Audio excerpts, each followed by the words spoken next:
Daniel, capítulo 9, verso número 6. Y vamos a continuar con nuestra serie, Fieles hasta el final. Este es el tema número 31. Tema número 31. Seguimos con el tema de la semana pasada, las tribulaciones de Israel, parte número 2. Parte número 2.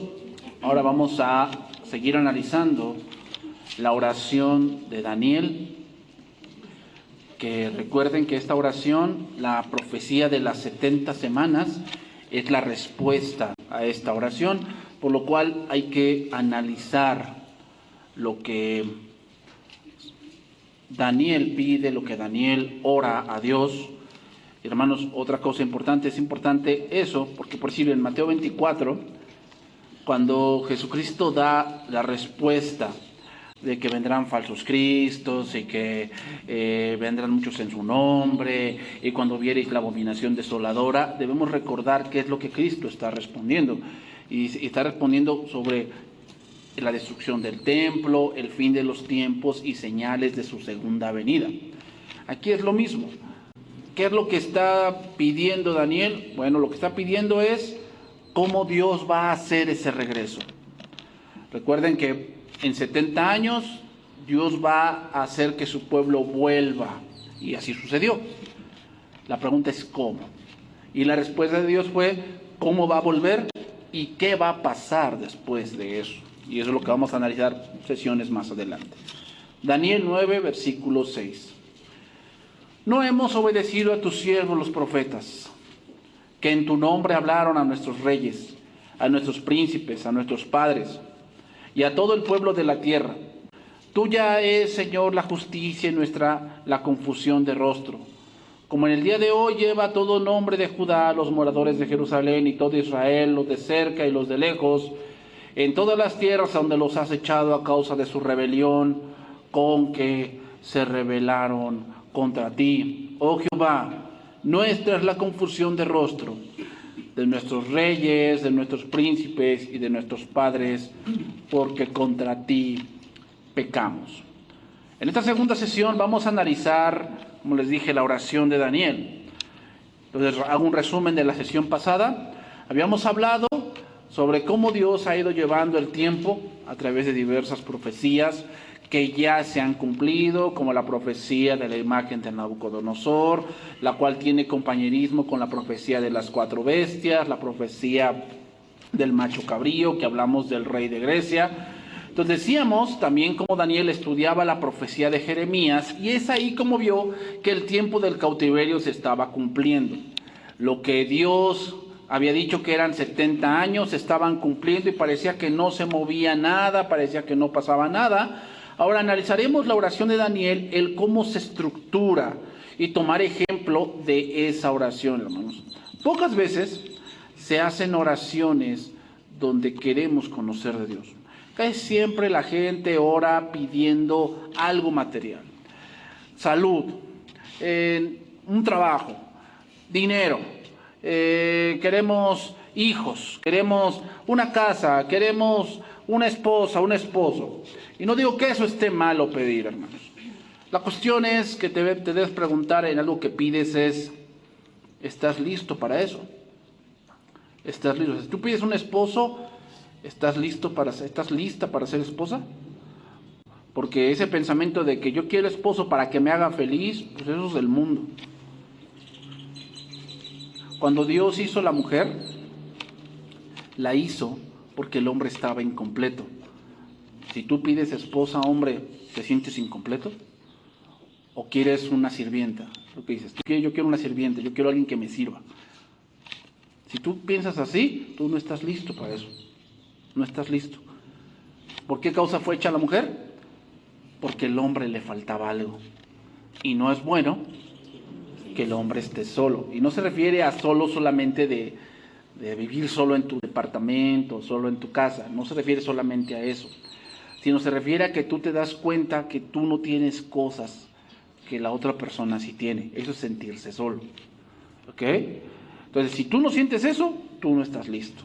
Dices, bueno, Señor, yo le estoy pidiendo a Dios por, no sé, un trabajo. Necesito ganar más dinero porque no me alcanza. Bueno, ¿te has puesto a analizar por qué no te alcanza? ¿Te has puesto a analizar eso? O sea, tú piensas que la solución es, pues, aumenta tus ingresos. Sí, es una parte. Sí, a veces sí es necesario. Pero te has puesto a analizar el por qué no alcanza. Tal vez es porque sigues pensando que como soltero comprabas y comprabas y comprabas y comprabas. Pero ahora ya no es así. Tienes que ponerte a pensar en la administración. Entonces no importa cuánto ganes. Si no sabes administrar, nunca te va a alcanzar. Nunca. O sea, pedimos cosas, pero a veces no estamos listos para eso. ¿Tú sabes por qué Dios le dio a Job el doble? Porque ya estaba listo para eso. Pasó toda esa prueba. ¿Sabes que en cada prueba que tú pasas, la prueba que debes pasar es, cuando Dios te quita la salud, es, ¿amas más tu salud o a Dios? Esa es la prueba que debes pasar. Cuando Dios te quita tu trabajo, es, ¿amas más tu trabajo o a Dios?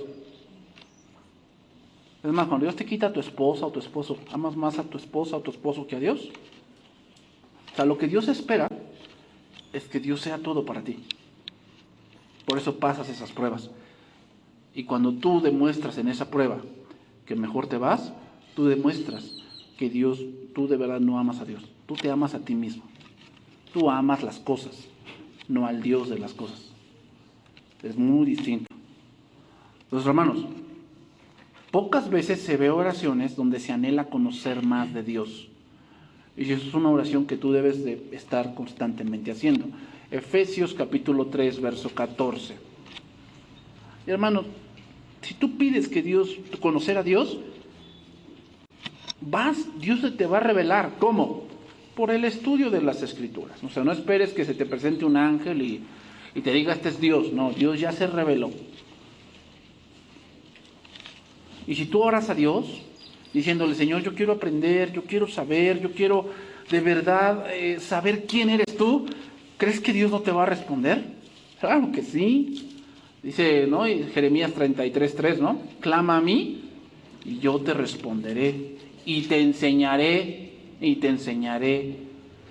O sea, si tú pides a Dios que Él te enseñe, que se muestre a ti, claro que Él se va a mostrar a ti. Es lo que dice este pasaje, aquí lo estaba orando Pablo. Por esta causa doblo mis rodillas ante el Padre de nuestro Señor Jesucristo, de quien toma nombre toda familia en los cielos y en la tierra, para que os dé, conforme a las riquezas de su gloria, el ser fortalecidos con poder en el hombre interior por su Espíritu, para que habite Cristo por la fe en vuestros corazones, a fin de que arraigados y cimentados en amor, seáis plenamente capaces de comprender con todos los santos cuál sea la anchura, la longitud, la profundidad y la altura, y de conocer el amor de Cristo que excede a todo conocimiento. ¿Qué es conocer el amor de Cristo? Que hay, yo siento bonito. No, hermanos, recuerda que el amor no es un sentimiento, el amor es una decisión. Sí, tú puedes sentir bonito, pero va a haber ocasiones que tú tienes que tomar una decisión por amor. O sea, yo entiendo que a tu hijo cuando le pegas, pues te duele más a ti que a él. Pero el que no corrige a su hijo aborrece. Y el hijo consentido avergonzará a su madre. Sí, yo entiendo que te duele más a ti que a él. Pero hay decisiones que se tienen que tomar, porque aquí el amor no es sentir, es decidir. Dios no sintió amor, Dios decidió amar. Dios no es como nosotros que, pues es que si Dios siente amor, Dios no va a enviar a nadie al infierno. Dios no es como tú. Dios decidió amar, pero en ese amor también hay justicia. ¿Cómo es justicia? Si tú no te arrepientes y si tú rechazas el amor de Dios, ¿sabes cuál va a ser la decisión de Dios? El infierno. ¿Qué creen que merezca una persona al cual Dios la ha amado en extremo y rechaza?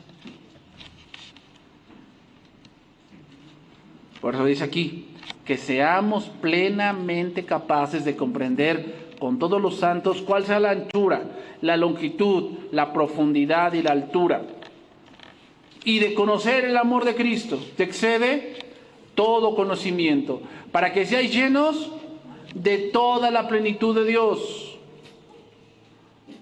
Y aquel que es poderoso para hacer todas las cosas mucho más abundantemente de lo que pedimos o entendemos, según el poder que actúa en nosotros, a Él sea la gloria en la iglesia, en Cristo Jesús, por todas las edades, por los siglos de los siglos. Amén. Entonces, hermanos, aquel que desea conocer a Dios y tiene un corazón dispuesto, sin duda Dios le va a enseñar. Se mostrará a Él. Dios le mostrará cosas grandes y maravillosas que Él no conoce. Y eso sucedió con Daniel. Eso sucedió con José. Eso sucedió con Moisés. Y eso sucederá con todo aquel que pide a Dios que le enseñe. Entonces, ¿tú quieres conocer a Dios? Sí, la experiencia es una parte importante, pero lo más importante es que conozcas la palabra de Dios. Por eso está el discipulado. El discipulado no es para que seas pastor. El discipulado es para que conozcas a Dios. No vas a conocer a Dios a base de que, bueno, yo pienso que portándome bien, eso es lo que Dios quiere. No. ¿Sabe lo que Dios quiere? Que le obedezcas. Y ahorita vamos a ver algunas cosas de esas, Porque a veces pensamos que no, yo estoy obedeciendo a Dios. Pues eso según lo que tú crees, ¿no? Según lo que tú crees. Dicen que en un mundo de ciegos, el tuerto es rey, ¿verdad? Sí, pues ya, yo pienso que tú estás bien ciego. Y yo ya veo que pues tú estás bien mal. Pero, ¿qué crees que pensará otro tuerto? Yo estoy bien mal. La cuestión aquí, hermanos, es que la verdadera justicia no viene de lo que tú creas, viene de lo que dice aquí. Esa es la verdadera justicia. Daniel 9:1. Vamos a analizar ahora el cómo Daniel pone el por qué están ahí. Una de las cosas a las que nos debe llevar la disciplina, hermanos, porque estaban siendo disciplinados por Dios, una de las cosas a las cuales nos debe llevar la disciplina es a reflexionar por qué estamos ahí. ¿Por qué estás en esta situación? ¿Qué es lo que está pasando? Porque el hombre pues es bien dado a que es injusto lo que me está pasando, hay otros más malos que yo, porque a mí y al de enfrente no. El hombre es muy dado a eso. La disciplina debe llevarte a la reflexión. ¿Por qué estoy aquí? ¿Qué está pasando? ¿Por qué tomé esta decisión? ¿Por qué? ¿Por qué me alejé de la iglesia? ¿Qué estaba yo pensando? ¿Por qué caí en este pecado? ¿Por qué? Los vamos a leer voy a leer a partir del versículo 4. Y oré a Jehová mi Dios, Daniel 9:4, e hice confesión diciendo, ahora Señor, Dios grande, digno de ser temido, que guardas el pacto y la misericordia con los que te aman y guardan tus mandamientos. Hemos pecado, hemos cometido iniquidad, hemos hecho impíamente y hemos sido rebeldes y nos hemos apartado de tus mandamientos, de tus ordenanzas. No hemos obedecido a tus siervos los profetas que en tu nombre hablaron a nuestros reyes, a nuestros príncipes y a nuestros padres y a todo el pueblo de la tierra. Las grandes oraciones son aquellas que con elocuencia, que no son con gran elocuencia o porque son largas, hermanos, sino porque son conscientes de a quién le hablan. Entonces, es fácil para el ser humano quitar su responsabilidad de la ecuación, ¿verdad? El ser humano le gusta mucho excluirse de algo que está ocurriendo y que siente que no es su responsabilidad. Lo primero que hizo Adán fue eso cuando pecó. ¿Qué hizo? ¿Quién te dijo que estabas desnudo? ¿Y qué dijo? La mujer que me diste. Una señal de que hay pecado o del pecado es, yo no tuve la culpa. Todos los demás son culpables. Todos los demás son los malos, ¿verdad? Y esa es la psicología del ser humano. Es que tú eres así porque no tuviste papá. Pues no eres el primero que no tiene papá, ¿eh? Es que tú eres así porque no tuviste mamá. Pues no eres la primera que no tiene mamá, ¿eh? No eres la primera. Bueno, es que tú eres así porque naciste en un barrio pobre. No eres el primero que nace en un barrio pobre. O sea, victimizarse, hermanos, no es de Dios. Eso es tu carne, que te hace pensar que eres víctima, ¿no? Es que no, a mí me obligaron. A mí me engañaron. Pues ahí está la palabra. Gente que luego va a congregaciones donde de todo les cobran, ¿va? De todo les cobran. Y hay membresía, y den su diezmo, y den su primicia, y no sé qué tanto rollo. Y llegan acá y ves que me engañaron. No. Tú te dejaste engañar. Porque no quieres estudiar, no quieres conocer a Dios. Acá está la palabra. ¿O a poco te venden la Biblia también? La palabra es accesible para todos. Que tú no quieras. Entonces, eso fue lo primero que hizo Adán. ¿Quién más podemos mencionar que hizo eso? ¿Te acuerdas de Pilatos? El que estaba juzgando a Jesús. ¿Qué hizo cuando dijo, no, pues se lavó las manos? ¿Qué le dijo su esposa?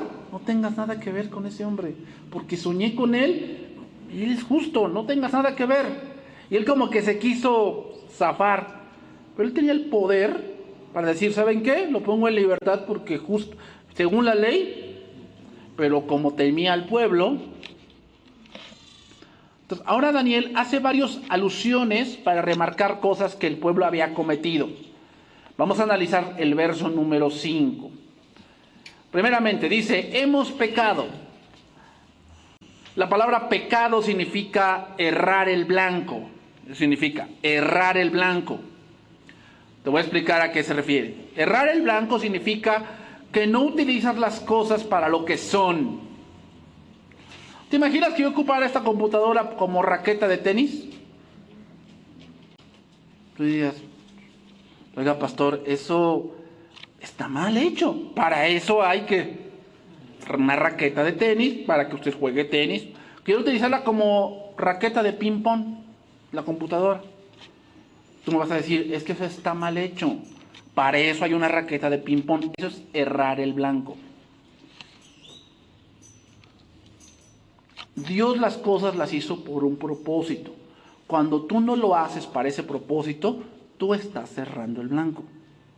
Eso se llama pecar. Es decir, hermanos, equivocar el propósito por el cual tú fuiste creado. Por eso la homosexualidad es pecado. ¿Por qué? Porque está errando el blanco. Porque Dios te creó de una manera para que cumplas un propósito. Cuando tú vas en contra de ese propósito, se llama errar el blanco. Y es pecado.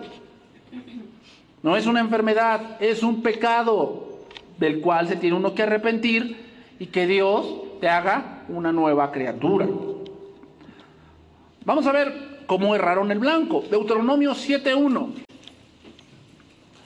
Dios les dijo algo de cómo debían comportarse y de cómo debían vivir. Y también a nosotros Dios nos dice cómo debemos vivir delante de Él.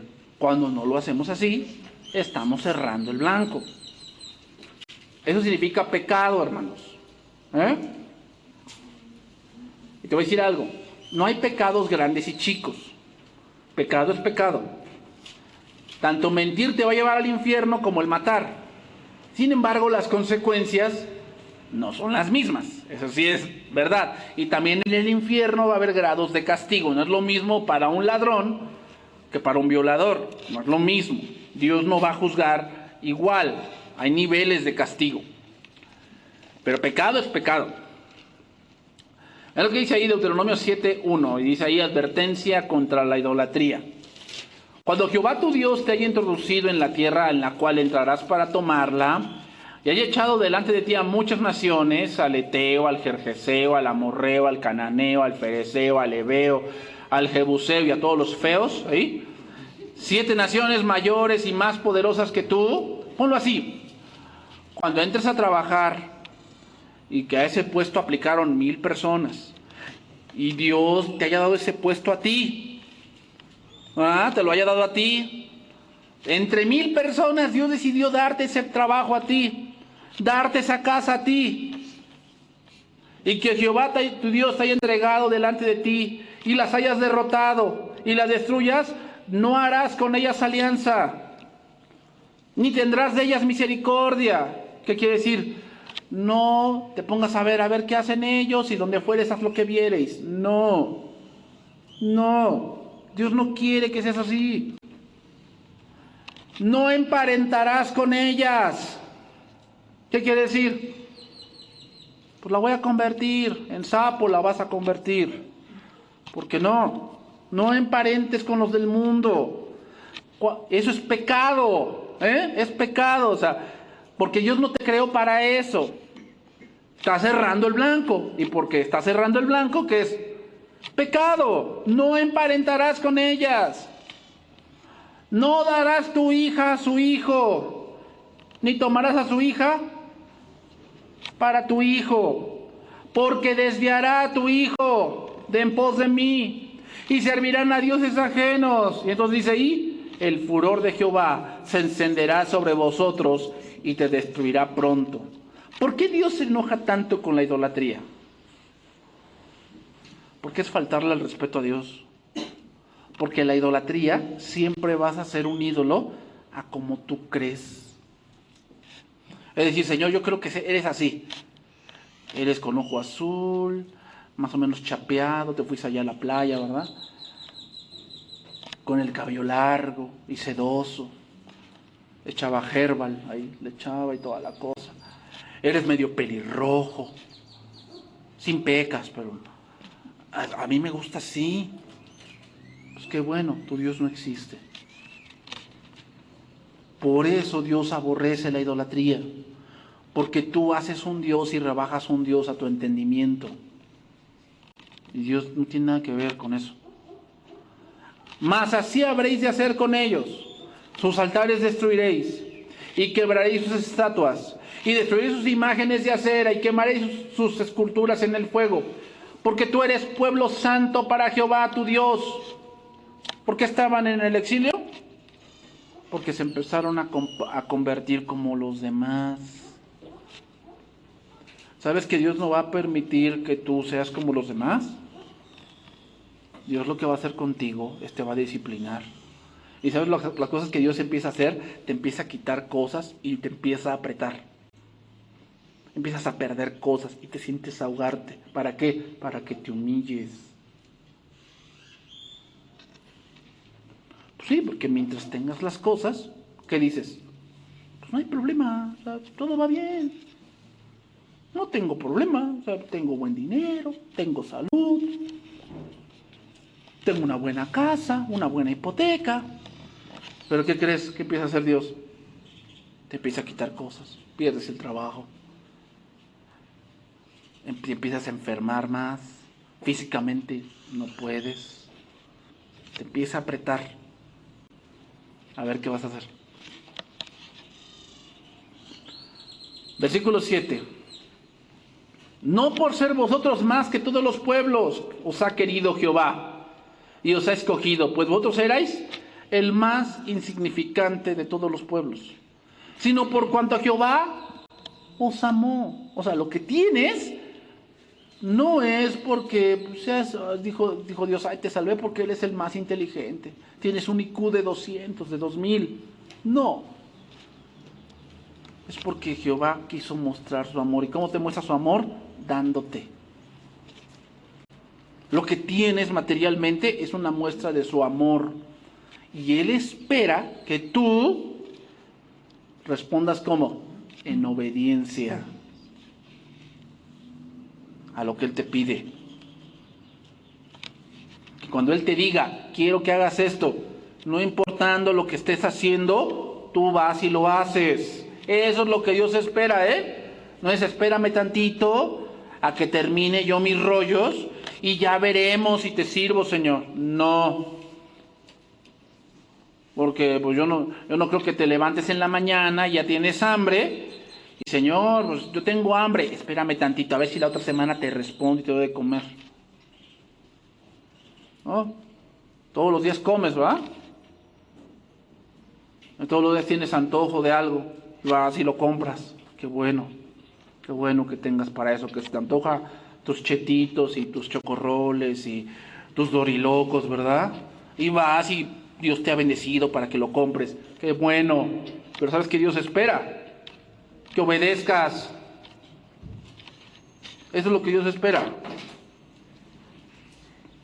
Sino por cuanto Jehová os amó y quiso guardar el juramento que juró a vuestros padres, os ha sacado Jehová con mano poderosa y os ha rescatado de servidumbre, de la mano de Faraón, rey de Egipto. Conoce pues que Jehová tu Dios es Dios, Dios fiel, que guarda el pacto y la misericordia a los que le aman y guardan sus mandamientos hasta 1000 generaciones, y que da el pago en persona al que le aborrece, destruyéndolo, y que no se demora con el que le odia, en persona le dará el pago.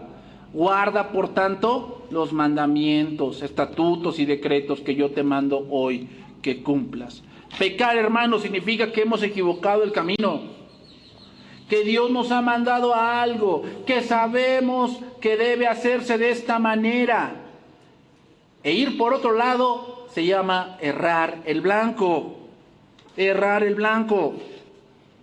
Cuando lo haces a tu manera, estás errando el blanco. Segundo punto que menciona ahí Daniel, iniquidad. La palabra aquí, iniquidad, es alguien que acomoda las cosas que Dios ha dicho de una manera que no parece tan mala. Somos expertos en eso. Bueno, sí tengo una del mundo, pero nos amamos. Y si es amor, no es malo, ¿verdad? O sea, nadie fue al infierno por amar.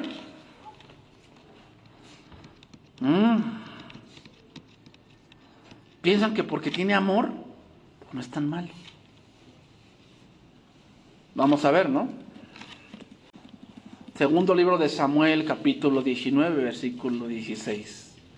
Segundo libro de Samuel, 19, versículo 16. La palabra hebrea que se utiliza para iniquidad significa alguien que tuerce las cosas. Yo le llamo a alguien que es un herrero, ¿va? ¿Saben lo que es un herrero? Maneja metales, pero empieza a hacer figuras, ¿no? Con una espiral y hace florecitas, ¿no? Con el metal, ¿verdad? Y el metal es algo duro, pero lo trabaja de tal manera que le puede dar forma. Bueno, Dios su palabra es recta, pero hay herreros espirituales que como que le saben torcer por ahí. Aquí vemos a Simei, que les voy a decir el contexto de ese pasaje. David va huyendo de su hijo, Absalón, va huyendo. Y Simei era pariente de Saúl. Y entonces, cuando ve que está huyendo el rey, ¿qué crees que va haciendo él? Le va gritando, asesino, asesino. Y le empezó a aventar de piedras. Y le gritaba que era un perro. Al rey. Al rey. ¿Estaba bien hecho eso? Tienes derecho a hablar, pero ten cuidado. Ten cuidado. ¿Qué creen? Absalón es muerto y David regresa al trono. ¿Qué tiene que hacer? Pero ya ha cometido ¿qué? Iniquidad. ¿Sabes cuándo cometemos más iniquidad? Cuando hablamos sin pensar de Dios. Es que esto es injusto. Ten cuidado con lo que hablas. ¿Contra Dios? Ten cuidado. Ten cuidado. Porque Dios te va a tomar en cuenta lo que dices. Porque hay muchas cosas que de Dios no entendemos. Y hablar de más es de un necio.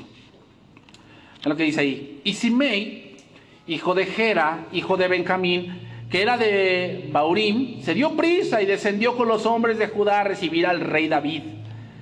Y con él venían 1000 hombres de Benjamín. Asimismo Siba, criado de la casa de Saúl, con sus 15 hijos y sus 20 siervos, los cuales pasaron el Jordán de delante del rey. Y cruzaron el vado para pasar a la familia del rey y para hacer lo que a él le pareciera. Entonces Simei, hijo de Gera, se postró delante del rey cuando él hubo pasado el Jordán. Y dijo al rey: no me culpe mi señor de iniquidad, Hablé de más. Dije cosas que... Ni tengas memoria de los males que tu siervo hizo el día en que mi señor el rey salió de Jerusalén. No los guarde el rey en su corazón.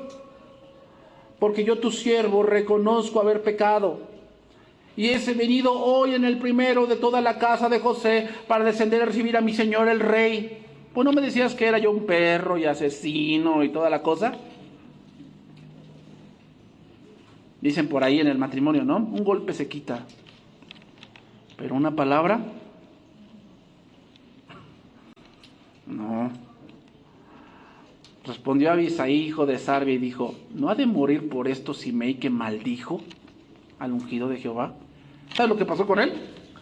David no lo mató, pero le dijo a su hijo: ese hombre me anduvo diciendo de cosas, encárgate de él. Entonces Salomón le dijo: tú maldijiste al rey, te voy a dar una oportunidad. Te vas a quedar en Jerusalén, no te vas a ir. El día que tú te vayas, ese día yo te voy a matar.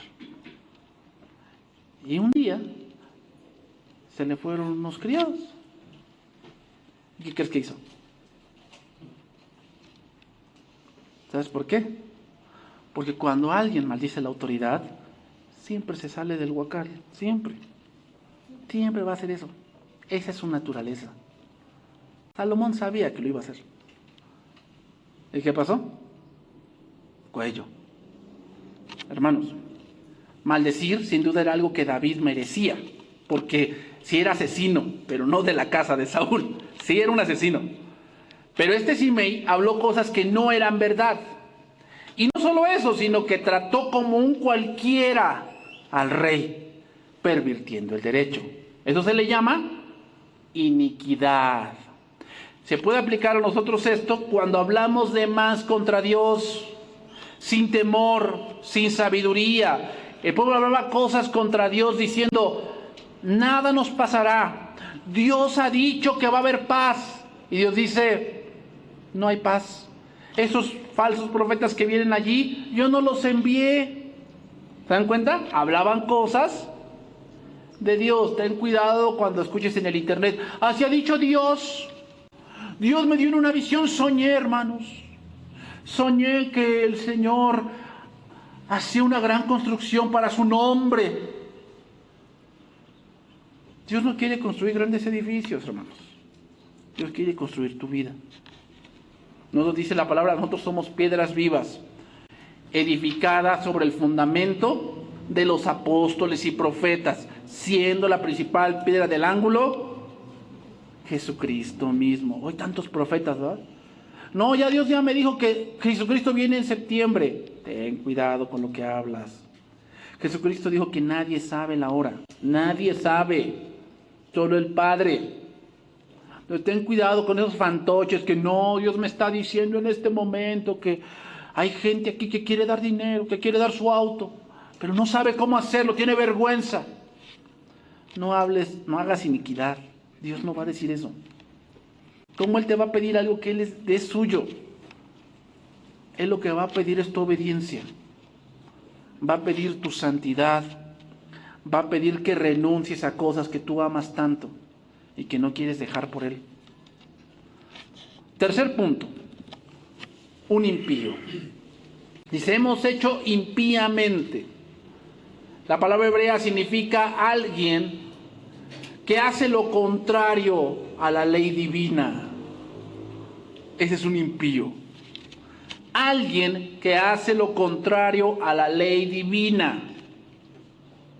Es apartarse con dolo de lo que Dios ha mandado. Ah, si Dios dice esto, yo voy a hacer esto. ¿Por qué? Porque puedo y porque quiero. Eres un impío. Cuando tú conoces la palabra, conoces la voluntad de Dios y tú te apartas, eres un impío. Estuviste mucho tiempo recibiendo de la palabra de Dios y ahora sí decidiste irte al mundo. Eres un impío.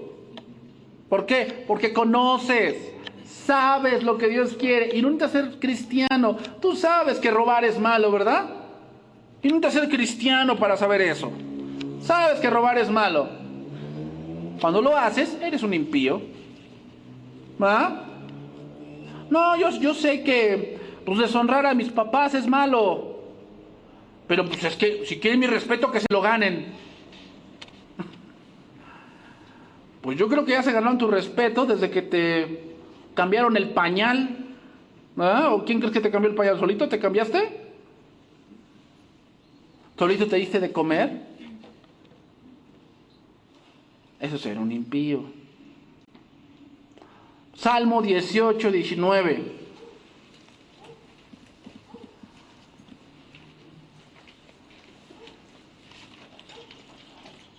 Es interesante, pero la palabra hebrea, hay una palabra árabe parecida, la palabra rasha, y significa en el árabe andar suelto. Andar suelto. La idea es una persona que no tiene freno. No tiene freno, no tiene ley.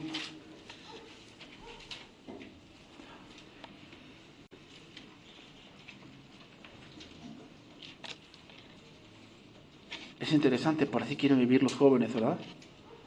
Sin ley. Y cuando su papá les dice o su mamá les dice, hijo, ten cuidado con esto. Ah, papá, es que tú no viviste, ¿verdad? O sea, yo por eso soy joven, o sea, vida solo hay una. No seas un impío. No seas un impío. Eso te va a traer muchos problemas.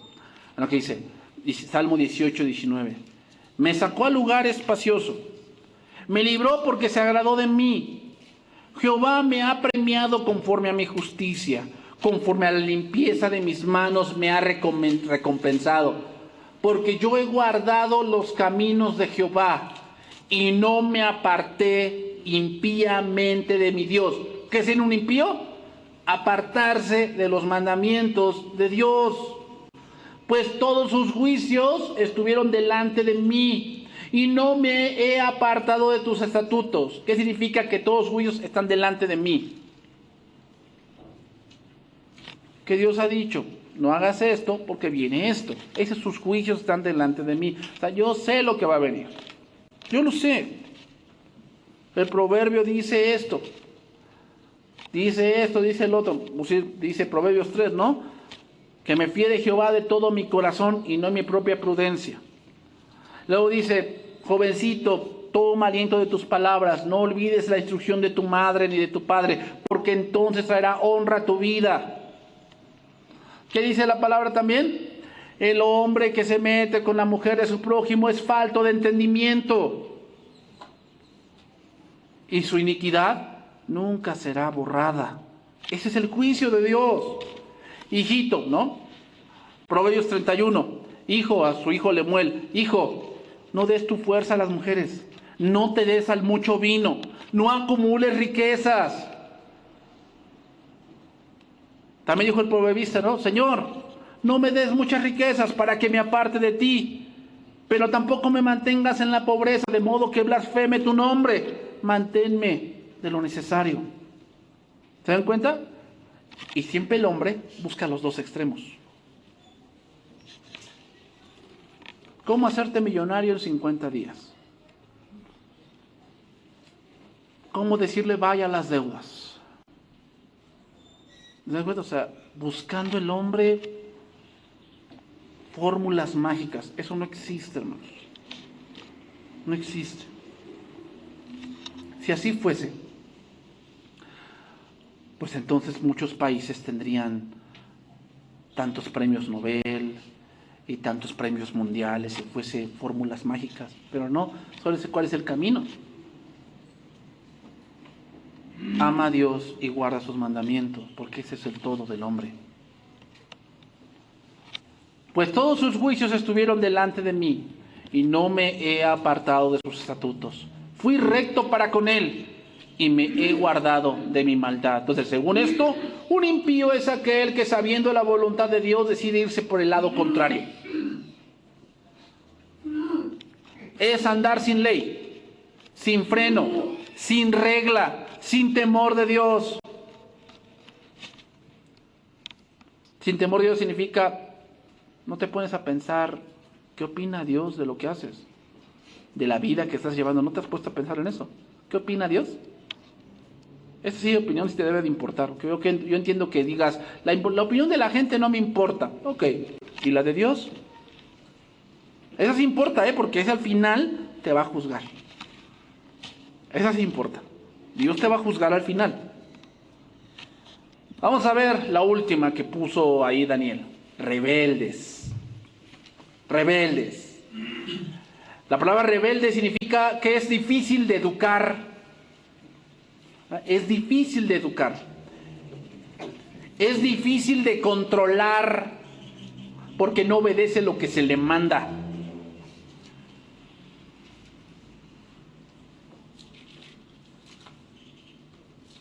Números 20, versículo 22.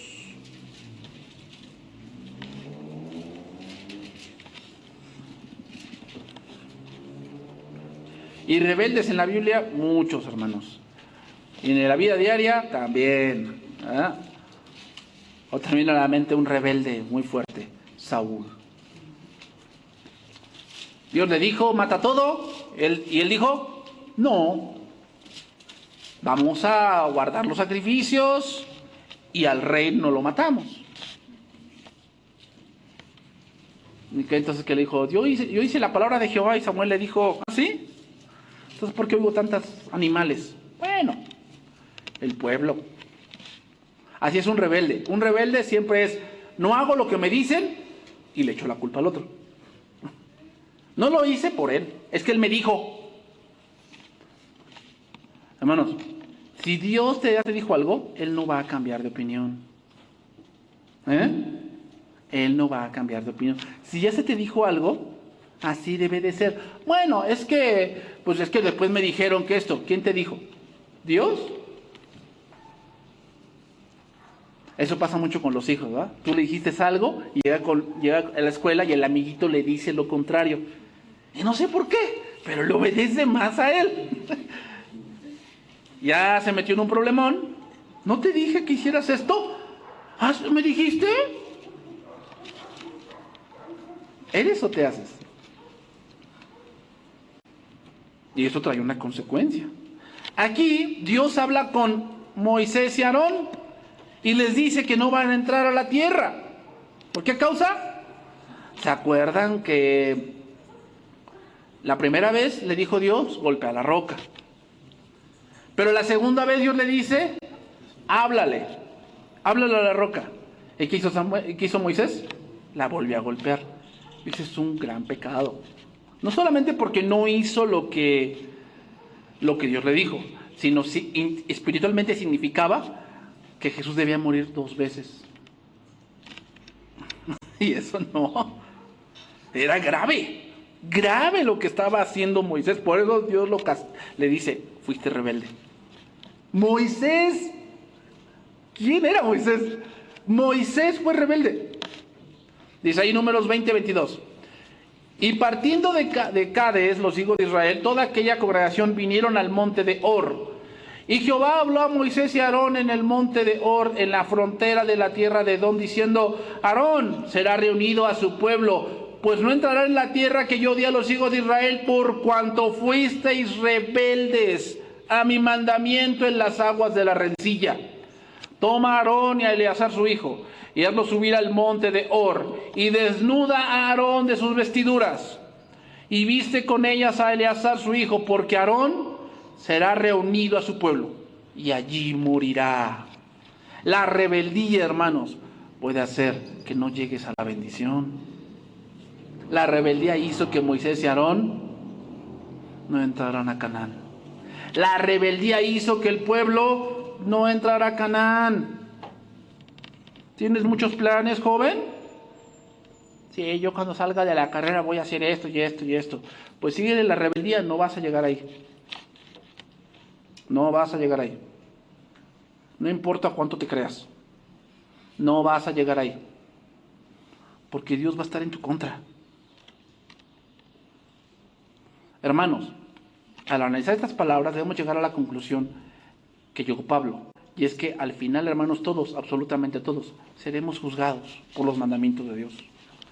Así que no es que si eres creyente o ateo, no, eso no tiene nada que ver. Tiene que ver que Dios ya te dio luz de alguna u otra forma, pero tú y yo hemos preferido nuestros caminos, hemos preferido nuestros pensamientos, hemos preferido la muerte, hemos preferido el placer momentáneo.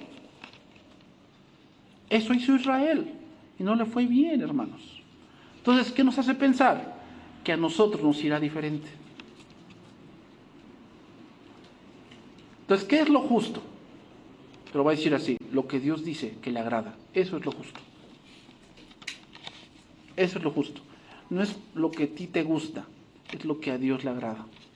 Eso es lo justo. Entonces, vámonos por la parte final. Me quedan 5 minutos nada más. Daniel 9:4. Dice ahí: y oré a Jehová mi Dios, e hice confesión diciendo: ahora, Señor, Dios grande, digno de ser temido, que guardas el pacto y la misericordia con los que te aman y guardan tus mandamientos. Hemos pecado, hemos cometido iniquidad, hemos hecho impíamente, hemos sido rebeldes y nos hemos apartado de tus mandamientos y de tus ordenanzas. No hemos obedecido a tus siervos los profetas, que en tu nombre hablaron a nuestros reyes, a nuestros príncipes, a nuestros padres, a todo el pueblo de la tierra. Tuya es, Señor, la justicia, y nuestra la confusión de rostro, como en el día de hoy lleva todo hombre de Judá, los moradores de Jerusalén y todo Israel, los de cerca y los de lejos, en todas las tierras a donde los has echado a causa de su rebelión, con que se rebelaron contra ti. Es decir, tú, Señor, nos has juzgado y nos has hallado culpable, nos has hallado impíos, y tú tienes que hacer justicia, porque si no fuese así, tú no serías Dios. Hermanos, Dios siempre te da advertencias. Y tal vez sí, muchos a veces nada más vienen una vez a la iglesia. Y si yo te he traído una vez aquí a la iglesia y escuchas este mensaje, ¿para qué crees? ¿Para que lo deseches? No, este mensaje va a ser para que en el día de mañana que Dios te juzgue, te va a recordar este día. Yo te hablé, yo te dije que te apartaras, que no fueras rebelde, que no fueras impío, que no pecaras más. Yo te lo dije. Entonces, no, Señor, pero es que yo no me di cuenta. No, yo te advertí, por lo tanto, ¿sabes cuál es tu destino? El infierno. La razón por la cual hoy muchos no disfrutan de la verdadera bendición de Dios, de la verdadera paz, del verdadero gozo y de la verdadera libertad, es por esto mismo: pecado, rebeldía, impiedad, iniquidad. Pues hoy tenemos la sociedad que tenemos, hermanos. No es porque les haga falta estudio, necesitemos más ingenieros, más licenciados. No, es porque nos hemos apartado de Dios. Romanos 2, versículo 1. Y con este pasaje voy a terminar, porque este pasaje encierra bien lo que va a pasar o lo que va a suceder. Romanos 2, versículo 1.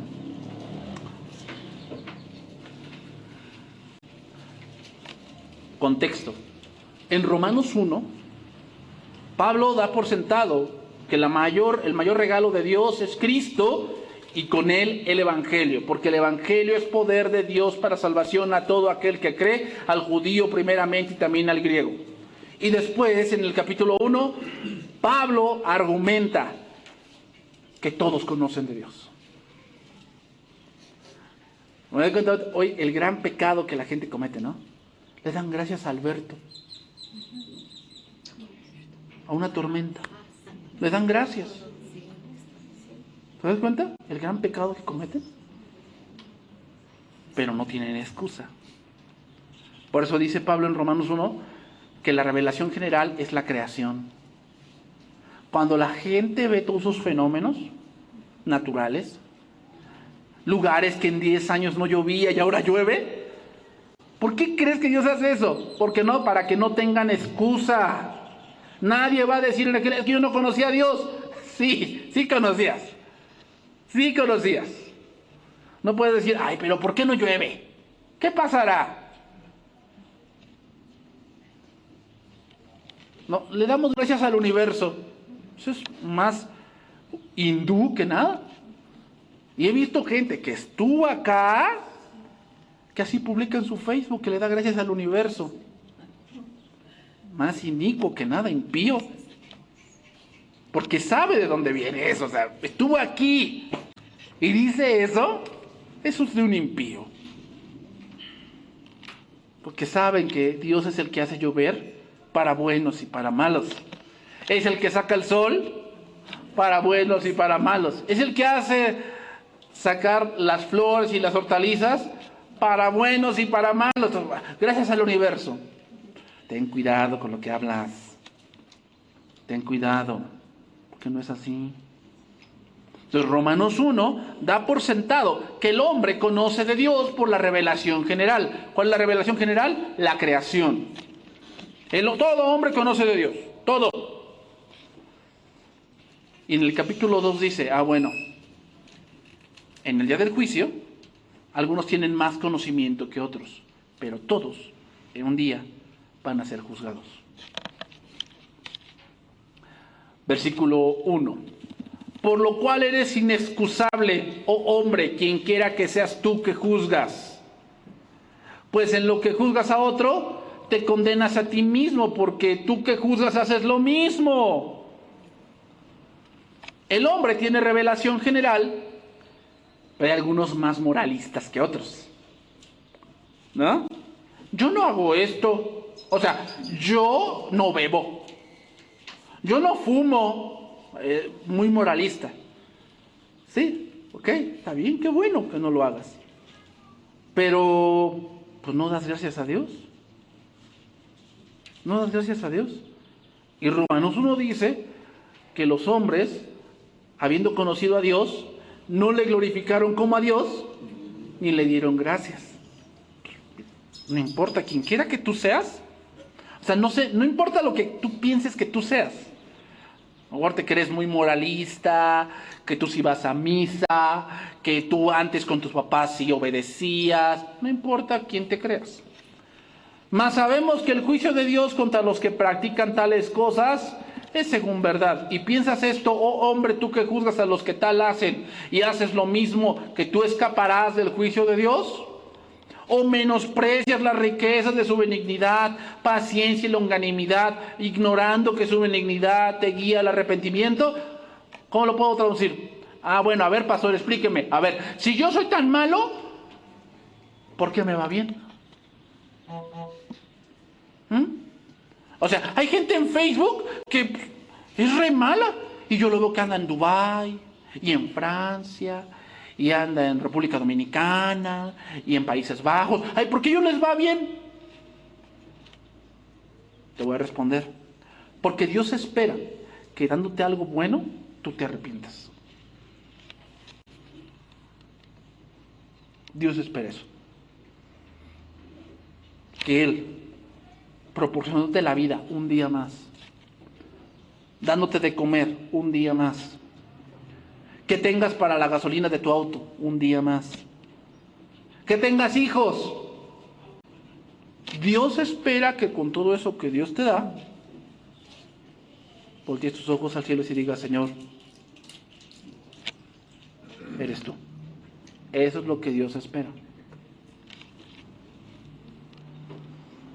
Versículo 5, pero por tu dureza y por tu corazón no arrepentido, atesoras para ti mismo ira, para el día de la ira y de la revelación del justo juicio de Dios, el cual pagará a cada uno conforme a sus obras.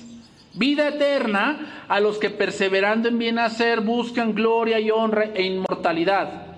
Significa vida eterna para aquellos que no les importó tanto acumular aquí, sino allá. Honra, gloria e inmortalidad. Pero ira y enojo a los que son contenciosos y no obedecen a la verdad. ¿Quién es ese que no obedece a la verdad? Es un impío, sino que obedecen a la injusticia. ¿Qué cosa es la justicia? Lo que Dios dice que está bien. Tribulación y angustia sobre todo ser humano que hace lo malo, al judío primeramente y también al griego. Pero gloria y honra y paz a todo el que hace lo bueno, al judío primeramente y también al griego, porque no hay acepción de personas para con Dios, porque todos los que sin ley han pecado, sin ley también perecerán, y todos los que bajo la ley han pecado, por la ley serán juzgados. Significa, en aquel día, algunos serán juzgados por la revelación general, y algunos otros serán juzgados porque saben más. Pero no hay excusa de que nadie conoce a Dios. Así de que, no, pero mi abuelita vivía hasta el pico de aquel cerro. Y nadie fue, ningún misionero fue a hablarles. No hay problema. En ese cerro, ella vio cómo salen las hormigas y las arañas, y crecen los pinos y los robles, y cae el agua, y cómo sigue su ciclo. ¿Ah? ¿Eso qué le debió haber llevado a tu abuelita? Hay un Dios. Esto no pudo ser obra de la casualidad. Hermanos, pensar que todo es por un accidente es algo tan banal. Si en esta vida nada más nacemos, crecemos, nos reproducimos y aquí acaba, pues qué vana es esta vida, ¿no? No tiene ningún sentido. Pero hay una eternidad. Versículo 13, vamos llegando al final. Porque no son los oidores de la ley los justos ante Dios, sino los hacedores de la ley serán justificados. Pablo, ahí parece como que hay que hacer obras, pero Pablo después lo explica en todo Romanos. Hay que leer todo Romanos para entender a qué se refiere con hacedores de la ley. Porque cuando los gentiles que no tienen ley hacen por naturaleza lo que es de la ley, estos, aunque no tengan ley, son ley para sí mismos, mostrando la obra de la ley escrita en sus corazones. Eso se le llama conciencia. Conciencia. ¿Ah? El hombre como es esa vocecita que te dice, hay algo que aquí no está bien. No está bien que hagas esto. No está bien. No está bien. Ya es muy noche para que estés en la calle. ¿Qué estamos haciendo aquí? Pero cuando el hombre más y más practica el pecado, esa conciencia se va endureciendo. Entonces ya no la escuchan. Ya no la escuchan. Eso significa, mostrando la obra de la ley escrita en sus corazones, dando testimonio de su conciencia y acusándoles o defendiéndoles sus razonamientos. En el día en que Dios juzgará por Jesucristo los secretos de los hombres, conforme a mi evangelio. Entonces, hermanos, concluimos esta sesión. Daniel ora diciendo, hemos pecado, hemos sido rebeldes, hemos sido inicuos, hemos sido impíos. ¿Por qué razón? Porque da a entender que lo que vivieron 70 años era algo que de verdad merecían. La disciplina tiene que hacerte ver que lo que estás viviendo, en verdad, te lo mereces. Que Dios está actuando contigo con misericordia. Daniel dijo, estamos aquí porque nos apartamos. Nos rebelamos, nos olvidamos de Dios. Por eso estamos aquí. Pero Dios ha prometido algo, que nos hará volver. ¿Y sabes cuál es la promesa? Que el que a mí viene, no le echo fuera. No es lo que hiciste, hermanos, hace 10 años, 15. No es lo que hiciste, es lo que haces ahorita. Que no te detenga eso que hiciste hace 15 años, ¿sí? Y eso no lo vas a cambiar. No lo vas a cambiar. Así te lamentes, te des golpes de pecho y te latigues, eso no va a cambiar. Pero tu presente, ese sí puede cambiar. Y tu eternidad también. ¿Cómo? Humillándonos ante Dios, arrepintiéndonos, reconociendo que sí, Señor, he sido rebelde, he sido impío, he sido una persona que ha hablado neciamente. Pero tú has dicho que aquel que a ti viene, no lo echas fuera. Y el que a ti cree, tiene vida eterna. Y no vendrá condenación. ¿Más ha pasado? de muerte a vida, porque es tiempo que el juicio comience por la casa de Dios.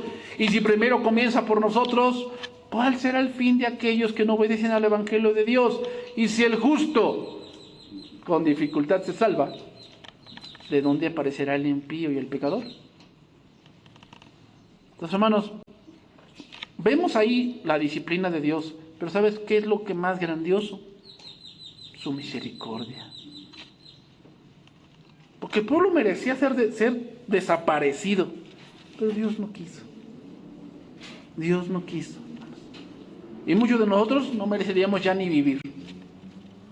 ¿Pero por qué vivimos aún? Porque Dios así lo ha querido. Es su misericordia. Y Dios espera que cuando te acuerdes de dónde Dios te rescató, ¿qué? Que nos humillemos. Vamos a orar y vamos a terminar este tiempo.